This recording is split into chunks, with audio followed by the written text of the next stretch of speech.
Atensyon mga SSS members and pensioners, tatlong importanteng bagay mangyayari na bukas, araw ng Miyerkules, April 30.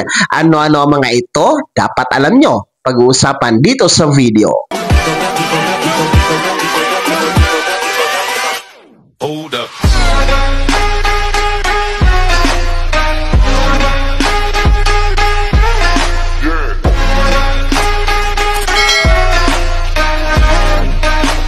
Hello mga ka-vlogs! Welcome dito sa aking YouTube channel. Magandang araw po sa lahat ng mga manonood.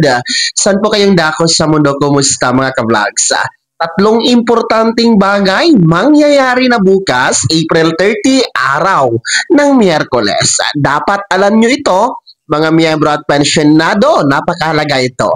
Mamaya-maya, isa-isahin natin. Pero bago ang lahat, kung bago ka pa lang dito sa aking YouTube channel o di kaya hindi ka pa nakasubscribe, abay click nyo muna ang ating subscribe button na nasa baba. Huwag niyong kalimutan na pindutin ang notification bell. Ilagay niyo po sa all para naman updated ka sa lahat ng mga videos na aking i-upload. Ito na nga po no, mga miyembro at pensionado ng SSS. Bukas po magtatapos na itong buwan ng Abril. Napakabilis ng panahon, no? April 30 bukas, araw ng Miyerkules. Kaya naman, merong tatlong importanteng bagay magaganap o mangyayari sa pagtatapos itong buwan ng Abril. Bukas po yan, kaya makinig. Una po, bukas ay magaganap po ang deadline para po sa pag-comply ng Annual Confirmation of Pensioners or SSS ACOP.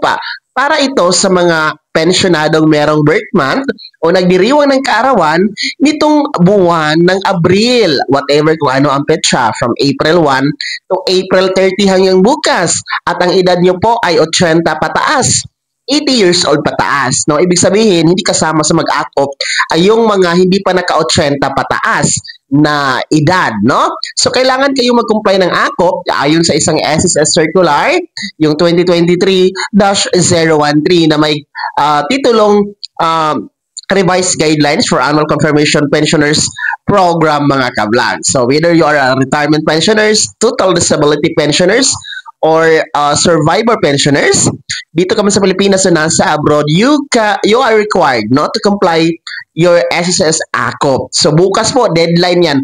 Huwag nyo pong palampasin dahil mapuputo lang yung pensyon pagdating po ng susunod na buwan. Baka magtaka kayo, wala kayong pensyon na matatanggap. Kaya para tuloy-tuloy ang pensyon, please comply your ACOP. May oras pa kayo hanggang bukas mga April birthday celebrant, no? Bumisita na sa pinakamalapit na SSS branch na nasa inyong lugar o di kaya naman po video conference para sa mga nasa abroad, no? Mag-email kayo kay SSS to comply your video conference and na ACOP. And then you can comply also through selected banks na nasa screen nyo po, no? Kung kliyente kayo ng mga bangkong yan. So, please comply your ACOP. Bukas po ang deadline yan, April 30. Pangalawang importanteng bagay, magaganap bukas, no? Para sa inyo mga miyembro at pensionado. Bukas po magaganap ang 4th episode ng SSS Eskwela Webinar. Kung saan nga po libre ito na ituturo po ang iba't ibang benepisyo, iba't ibang usapin, iba't ibang topics hinggil nga po sa pagiging miyembro at pensionado sa SSS.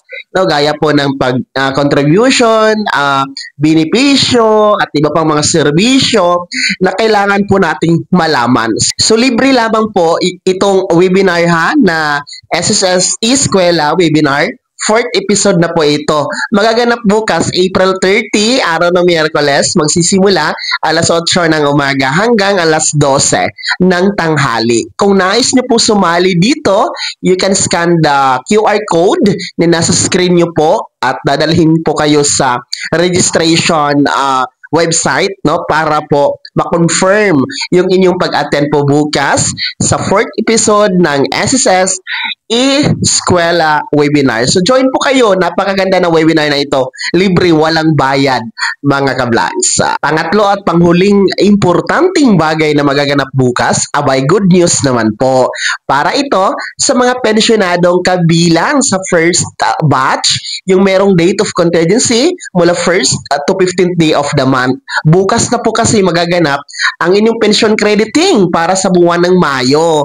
So, ibig sabihin, ang pensyon ninyo ng buwan ng Mayo, bukas po maa-advance, mahuhulog sa inyong ATM card sapagkat ang inyong original crediting schedule na May 1, ngayong Webes, ay national holiday kasi, no?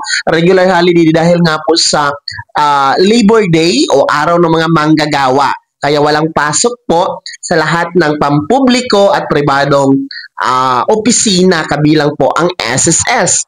Kaya ayon sa isang SSS circular, i-aatras sa pinaka-last working day ng SSS kapag ang original schedule ay natapat sa regular holiday o di kaya naman po weekend. So yun po yung mangyayari sa inyong mga first batch, no? Swerte kayo dahil maa-advance ng isang araw ang inyong pensyon ngayong buwan ng Mayo. Instead of May 1, bukas po. April 30, araw ng Miyerkules, antabayanan niyo po sa inyong ATM card, no? Mas maaga kaysa inaasahan. So, antayin niyo lamang po, no? Magre-reflect po sa inyong ATM card starting mamayang madaling araw hanggang bukas ng gabi. Ha? Kahit pa paano, mas maaga niyo po mapakinabangan ang inyong pensyon para sa buwan ng Mayo. Mga first batch. So, paalala lamang, wala pang dagdag ha, walang increase, walang second tranche na aasahan. Tanging ang pensyon nyo lamang po ang makukuha at mahuhulog sa inyong ATM card bukas. So, ayun po ang tatlong importanteng bagay. Napakahalaga. Mangyayari ito bukas, no? April 30, araw ng Miyerkules, sa pagtatapos itong buwan ng Abril. Una po, ay ang deadline ng pag-comply ng ACOP or Annual Confirmation of Pensioners para po sa mga 80 years old pensioners na merong birth month nitong buwan ng Abril. Deadline bukas sa comply or ACOP. Pangalawa po ay ang schedule ng webinar ng SSS Eskwela Webinar Episode 4. Libre po. No? Join po kayo. And pangatlo, ang good news ay ang advanced pension crediting schedule ng ating mga first batch for pension nila ngayong Mayo. Bukas din po yan makikredit. Advance po, no? April 30. Kaya naman, mga SSS members and pensioners, ano po yung komento at reaction sa balitang ito? No? Ibahagi niyo po, i-komento sa comment section na nasa baba. Bago ako magtapos sa video na to, kung gusto niyo pong sumuporta sa aking YouTube channel, maaari niyo pong i-click ang ating super thanks button na nasa baba. Sa mga gusto maging miyembro, pwede po, i-click niyo po ating join button. Maraming perks dyan, mga ka-vlogs. Be my member now. Sana naging gabay ang video na to. At paano na pag-uusapan natin ng mga mahahalagang bagay-bagay na may kinalaman sa pagiging miyembro, benepisyaryo at pensionado sa SSS. Kung hindi ka pa nakasubscribe dito sa aking YouTube channel, maaari nyo nang i-click ang ating subscribe button na nasa baba. Huwag nyo kalimutan na pindutin ang notification bell. Ilagay nyo po sa all para naman updated ka sa lahat ng mga videos na aking i-upload. Maaari nyo din i-like ang video na to at kung meron ka pa mga katanungan, maaari nyo i-komento sa comment section na nasa baba. Paki-follow na din po ang aking official Facebook page na nasa screen nyo. Muli po ako si Daniel Timpawan na nagsasabing dito sa aking YouTube channel, pawang katotohanan at lahat totoo lamang.